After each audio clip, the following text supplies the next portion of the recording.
Hello मित्रों, आप सभी कैसे हैं। सबसे पहले तो मैं बहुत देर से मैं ये वीडियो प्रस्तुत कर पाया हूँ, उसके लिए क्षमा चाहता हूँ।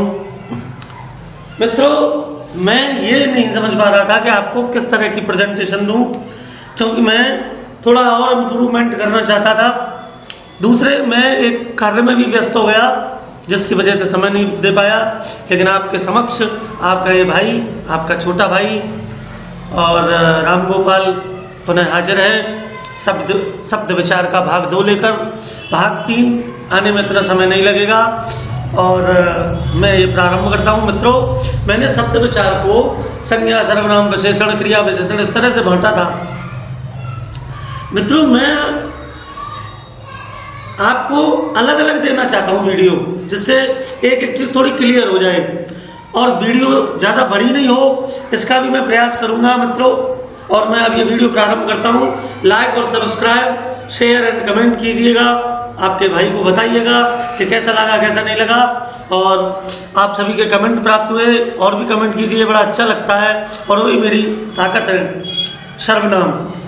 मित्रों, मैंने आपको शब्द 2 प्रकार के बताए थे प्रयोग की दृष्टि से, विकारी, अविकारी। विकारी के 4 थे, संज्ञा, सर्वनाम, क्रिया और विशेषण। संज्ञा में करा चुका हूं। संज्ञा की मेरी वीडियो आप मेरे चैनल पे देख लीजिए और सर्वनाम में प्रस्तुत कर रहा हूं। मित्रों, बहुत छोटी सी बात समझनी है, बहुत ज्यादा इश्यू नहीं है सर्वनाम का। सर्वनाम में से क्या क्वेश्चन बनते हैं और किस किस तरह से क्या क्वेश्चन बनते हैं, उसकी मैं एक अलग से वीडियो तैयार किया करूंगा। पहले एक बार टॉपिक क्लियर हो जाए। आशा है आपने आवेदन कर ही दिया होगा।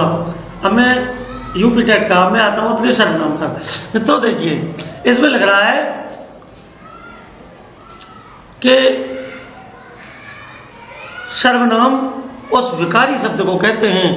विकारी का मतलब जिसमें विकृति उत्पन्न हो जाए, जिसमें परिवर्तन हो सकता हो, शब्द को कहते हैं जो पूर्वापर संबंध से किसी भी संज्ञा के बदले आता है। मित्रों, इसे समझिए, एक कामता प्रसाद की परिभाषा है। कामता प्रसाद जी ने यह बताया था कि पूर्वापर संबंध से। देखिए मित्रों, जैसे कि हम कहें किसी व्यक्ति से वह आम खाता है, उस व्यक्ति को पता ही नहीं लग पाएगा कि वह कौन है। इसीलिए पहले हमें यह बताना पड़ेगा कि मोहन आम खाता है, फिर उसके बाद कहेंगे कि वह स्कूल जाता है, या मोहन बाग में जाता है और वह आम खाता है। तो उस वह से ये पता लगना चाहिए कि बात किसके लिए की जा रही है। इसलिए पहले वाक्य से या पहले कही गई बात से संबंध होना चाहिए, तब वह सर्वनाम प्रयोग किया जाता है। वही भाषा की शुद्धि है। मित्रों, साधारण भाषा में अगर समझा जाए तो सर्वनाम वह है जो संज्ञा के स्थान पर प्रयुक्त होता है। मतलब राम घर जाता है, राम खाना खाता है, राम सोने जाता है। इतने सारे राम लगाने से बेहतर है हम ये कहें राम घर जाता है, वह सोता है, वह खाता है, वह पानी पीता है, उसने ये काम किया। तो इस तरह से अच्छा लगता है। तो प्रयुक्त होने पर, संज्ञा के स्थान पर प्रयुक्त होने पर सर्वनाम कहलाते हैं। भाषण शाब्द का अर्थ पकड़े तो सर्व का अर्थ है सब, और संज्ञा अर्थात नामों को संज्ञा कहते हैं। मैंने आपको बताया था संसार में जितने भी नाम है, इट मीन्स इसका मतलब है संज्ञा है। बदले जो शब्द आता है वह सर्वनाम है। सर्वनाम के भेद। मित्रों, ये एक बड़ा क्वेश्चन है जो मैंने ज्यादातर देखा है, टेट में बनता है। सर्वनाम कितने हैं? 6। कितने हैं मित्रों? 6। सर्वनाम कितने हैं? 6। और हिंदी में सर्वनाम के भेद है 6, इसे ध्यान रखिएगा। भेद तो 6, मतलब 6 भागों में बांटा गया है, लेकिन हिंदी में कुल सर्वनामों की संख्या 11 है। उन 11 को 6 भागों में बांटा है। देखिए, जैसे मैं, तू, आप, यह, वह, जो, सो, कोई, कुछ, कौन, क्या। देखिए, ये तो प्रश्नवाचक में प्रयोग होते हैं, ये अनिश्चयवाचक में प्रयोग होते हैं, ये संबंध सूचक में प्रयोग होते हैं, ये निश्चयवाचक में प्रयोग होते हैं, ये उत्तम प्रयोग में, उत्तम पुरुष में प्रयोग होते हैं, और उत्तम पुरुष के उसमें पुरुषवाचक में प्रयोग होते हैं, और ये वाला निजवाचक में प्रयोग होता है, और ये वह इसके अन्य पुरुष में प्रयोग होता है। मैं उत्तम, तू मध्यम, तू यानी तुम भी होता है मित्रों। इसके लिए ये मत सोचें कि तुम कहां से आया, तू का ही रूप तुम है, और वह इसका अन्य पुरुष है। जैसे कि मैंने तुमसे कहा कि वह जाएगा, एक ही उसमें 3 होते हैं ना। प्रयोग के आधार पर इन्हें 6 भागों में बांटा गया है। देखिए मित्रों, सर्वनाम इसको 6 भागों में बांटा गया है। पहला है पुरुषवाचक, दूसरा है निजवाचक, तीसरा है निश्चयवाचक, चौथा है अनिश्चयवाचक, 5वां है संबंधवाचक, 6वां है प्रश्नवाचक। मतलब मैंने लगभग देखा है जहां निश्चयवाचक की बात होती है और निश्चय की बात होती है, क्योंकि जहां निश्चय होगा वहां निश्चय भी होगा, दोनों चीजें साथ चलती हैं। विशेषण में भी यही होता है, और भी कई जगह मैंने ये चीजें देखी हैं। अब देखिए मित्रों, पुरुषवाचक के 3 भेद और होते हैं, उत्तम, मध्यम, अन्य। उत्तम में मैंने अभी ऊपर आपको बता चुका हूं, मध्यम में तुम, अन्य में वह, निज अपने लिए, आप, निश्चय यह वह, अनिश्चय कोई कुछ, संबंध जो सो, प्रश्नवाचक कौन क्या। बस हो गया सर्वनाम, यही है। अब इसी को थोड़ा डिटेल में पढ़ लेंगे जिससे आपको स्मरण रहे और आपको समझने में आसानी। मित्रों, मैं चाहता हूं कि वीडियो ज्यादा बड़ी ना बने, मैं चाहता हूं यह कम बड़ी बने, जिससे आपको चीजों को समझने में आसानी रहे, आप बोर ना हो। बड़ी वीडियो कई बार लोगों को बोर करती है और उसकी इतनी आवश्यकता नहीं है। छोटे छोटे टॉपिक हैं और बहुत आसानी से छोटे छोटे वीडियो इसमें कंप्लीट हो जाएंगे। और मेरा उद्देश्य ना वीडियो को बढ़ाना है ना ऐसा कुछ नहीं है, मैं सिर्फ आपको समझाना चाहता हूं जो मेरे पास है, बस मैं यही चाहता हूं, मेरे हाथ से कुछ बेहतर हो जाए। पुरुषवाचक सर्वनाम पहले लेते हैं मित्रों। पुरुषवाचक सर्वनाम को कहने वाला, सुनने वाला और वह का मतलब है अन्य, जिसके विषय में बात चल रही है। ऐसे 3 पुरुष होते हैं जिन्हें वक्ता, श्रोता और अन्य के आधार पर 3 भागों में बांटा गया है। देखिए मित्रों, श्रीमद् भागवत की कथा चल रही है। कहने वाला कहता है मैं सुना रहा हूं, सुनने वाले श्रोता होते हैं जो नीचे बैठे होते हैं, और कथा चल रही है भगवान की, तो वहां वो अन्य हो जाता है। जिसके बारे में बात चल रही है वह अन्य, जिससे कहा जा रहा है वह तुम, जो कह रहा है वह मैं। बस उत्तम पुरुष वह जो बोल रहा है अर्थात मैं, मध्यम पुरुष वह जो सुन रहा है अर्थात तुम, और जिसके विषय में बात चल रही है वह अन्य हो गया।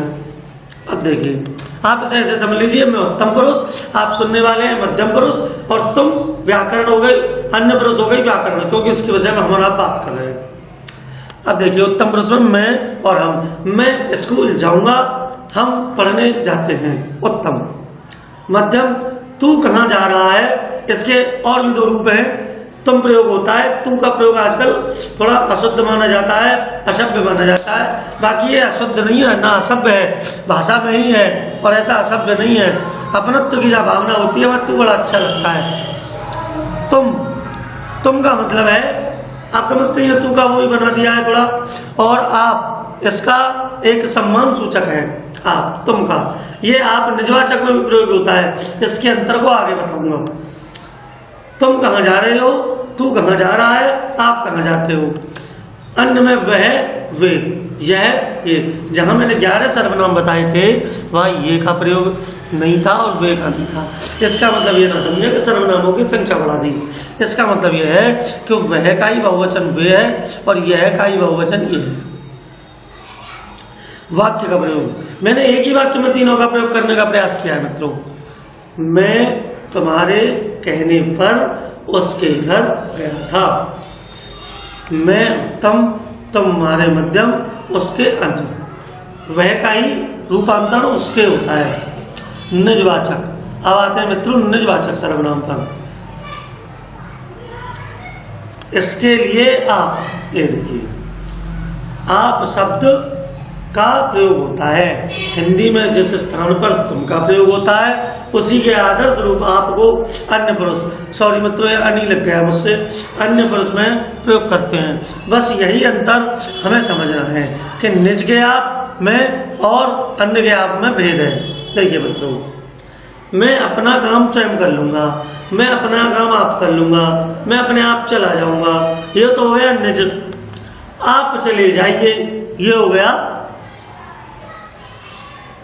अन्न, वो मध्यम पुरुष। तो बस ये अंतर है, जैसे आप ही कर लूंगा यह काम तो मैं, यह काम तो मैं अपने आप कर लूंगा, तो ये हो गया निज, अपने लिए बात कह रहा है व्यक्ति, और आप चले जाना दूसरे के लिए कह रहा आप चले जाना, तो हो गया आप। बस ये हिसाब में और हिसाब में यही अंतर है। इन दोनों के अंतर को समझने की आवश्यकता, बस छोटी सी बात है, यही समझना है। इसीलिए इससे क्वेश्चन आ सकता है। जब अपने लिए आप लगाए तो वह निज, क्योंकि निजमा ने भी स्वयं के लिए काम करना होता है। जैसे मेरी निजी वस्तु है अपने लिए, और आप तो मध्यम पुरुष के लिए, दूसरे के लिए कहा जाए। जैसे हम तो अपनी तरफ ही देखते हैं, अपनी तरफ, आप भला तो जग भला, ये अपने लिए है। अब देखिए निश्चयवाचक सर्वनाम, मित्रों निश्चयवाचक सर्वनाम पास या दूर की वस्तु की निश्चितता के लिए इसका प्रयोग होता है। यह पास के लिए, वह दूर के लिए। यह तो अच्छा नहीं है, मेरा तो है।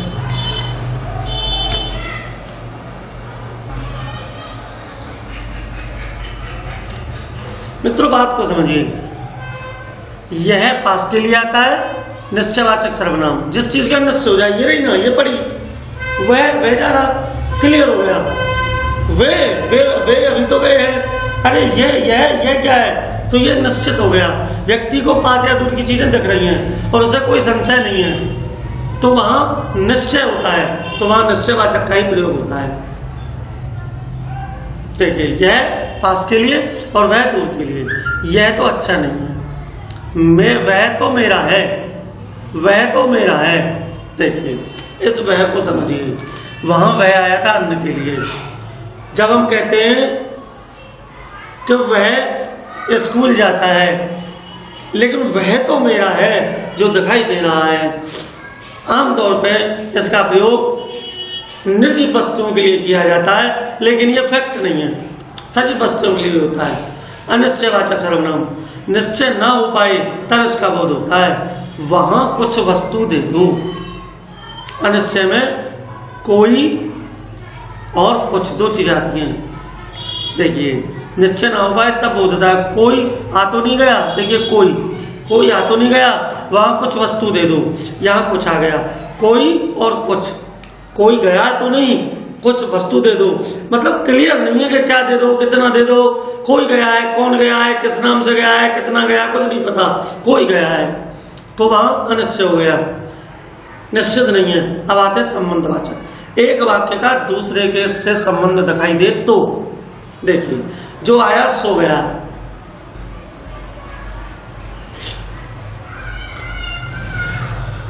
जो आया सो गया, जो आया था सो गया, सो जाएगा, सो जाएगा, कौन जाएगा, जो आया है, इससे इसका जुड़ाव है। इसी तरह से इसमें आते हैं। अब आते हैं प्रश्नवाचक। प्रश्नवाचक में कौन और क्या का प्रयोग होता है, कौन सजीव के लिए और क्या निर्जीव के लिए प्रयोग होता है। वहां कौन था, कौन जा रहा है, क्या तुम गए थे, तो ये उन वस्तुओं के लिए आते हैं। जैसे कि राम गया, तो कौन गया, तो राम के स्थान पर कौन आ गया, तो संज्ञा के स्थान पर जो प्रयोग होते वो सर्वनाम होते। शब्द आ गया आम खाया, क्या खाया, तो उसके स्थान पर ये आ गया संयुक्त सर्वनाम। अब इसको पकड़े, देखिए ये मित्रों, ये हमारे यहाँ नहीं चलता, ये मैंने एक टॉपिक में इसलिए डाल दिया है, ये रूस में चलता है। कोई दीमसित्स नाम का कोई विद्वान हुआ है, जो हिंदी का विद्वान है वहां रूस में, उसने एक पुस्तक लिख दी है, उसमें लिख दिया है कि साहब संयुक्त सर्वनाम भी होते हैं। मुझे उसकी बात भी सही लगी, इसलिए मैंने डाल दिया। जैसे दो तीन शब्दों से मिलकर कोई सर्वनाम बनता है, जैसे सब कुछ, जो कोई, कुछ ना कुछ, कोई होता तो है, द्वित्व हो जाता है, पुनर्दोहरावन हो जाता है, बार बार दोहराने वाले, जैसे कोई कुछ, और सब और सब कोई, इस तरह से आते हैं। लेकिन इनका प्रयोग हिंदी में अभी इतना मान्य नहीं है, इस पर से क्वेश्चन नहीं आएगा, मैंने आपके लिए नॉलेज के लिए डाल दिया है, इसीलिए इसे छोटे रूप में यहाँ दिखा दिया है। कल को वो इस तरह का थोड़ा बहुत रख दे तो आपकी निगाह में आना चाहिए कि संयुक्त सर्वनाम भी है, इसलिए। अब देखिए मित्रों, सर्वनाम की कारक रचना, इसे समझिए। सर्वनाम की कारक रचना, रूप रचना। मैं उत्तम पुरुष सर्वनाम, ये कारक रचना सभी में चलती है, 7 कारकों में चलती है। 8 कारक होते हैं, कर्ता, कर्म, करण, संप्रदान, अपादान, संबंध, अधिकरण। ठीक है। मैं उत्तम पुरुष, जो अंतिम जो कारक होता है मित्रों, वो संबोधन वाला ही, वो अरे उसका प्रयोग इसमें नहीं होता। 7 कारकों में प्रयोग होता है। मैं, तुम, वह के रूप में उसका चलता है, मेरा, तुम्हारा, उसका, और कर्ता के साथ ने आता है तो मैं के साथ ने आ गया तो मैंने हो गया एक वचन में। बहुवचन में मैं का हम होता है तो कर्ता के साथ ने आता है, कर्ता ने कर्म को तो हमने, कर्म को हमको, मुझको, करण से मुझसे, हमसे, संप्रदान के लिए मुझे या मेरे लिए, हमें या हमारे लिए, मुझसे, अपादान से अलग होने पर मुझसे गया, मुझसे ले गया, हमसे चला गया, संबंध मेरा, मेरी, मेरा, मेरा, मेरी, मेरे, हमारा, हमारे, हमारी, अधिकरण मुझ में, मुझ पर, हम में, हम पर। इसी तरह से आप मित्रों सब में लगा लीजिए, तुमने, आपने, तुझे, तुम्हें, तुमको, तुमसे, तुम्हारे लिए, उसका, उसकी, उसके, उसने, उन्होंने, कोई ने, किन्होंने, किनको, किसे, इस तरह से इसी में सारे रूप बन जाते हैं। आप किसी भी शब्द में कारक लगा के रूप बना सकते हैं। इसीलिए मित्रों मैंने ये एक बस थोड़ा सा दिया है, पूरा मुझे वीडियो बड़ा बनाने से कोई औचित्य नहीं था। आमतौर पे आपने देखा होगा लोग वीडियो बड़ा करना चाहते हैं, मैं ऐसा नहीं चाहता। मैं बस शॉर्ट में जानकारी देना चाहता हूँ, क्योंकि हिंदी व्याकरण इतना बड़ा हुआ है नहीं है जितना समझा जाता है। और मित्रों मेरे चैनल को लाइक, सब्सक्राइब और कमेंट और शेयर आप करते रहिए मित्रों। आपका हौसला ही, आपका जो प्यार है वही मेरा हौसला है। कमेंट करते रहिए और मैं तो बस यही चाहता हूं कि आपकी यूपी टेट क्लियर हो जाए। मेरी वजह से, मेरे वीडियो से क्वेश्चन फंसे, प्रश्न फंसे और आपको सफलता मिले। और इन्हीं कामनाओं के साथ मैं राम गोपाल अपने वीडियो को ज़्यादा बढ़ाने की कोई कामना न लेकर यहीं विराम देना चाहता हूँ। नेक्स्ट वीडियो में मैं संज्ञा सर्वनाम हो गए हैं विशेषण पे बात करूँगा, और मैं केवल विशेषण पे बात करूँगा, क्योंकि एक टॉपिक मैंने नोट किया है, अच्छी तरह से हो जाता है, शांति से, हबड़ तबड़ नहीं होती, जल्दबाजी नहीं होती। मित्रों मैं इसी के साथ आपसे विदा लेना चाहता हूँ। बहुत बहुत धन्यवाद, नमस्कार, जय हिंद, जय भारत।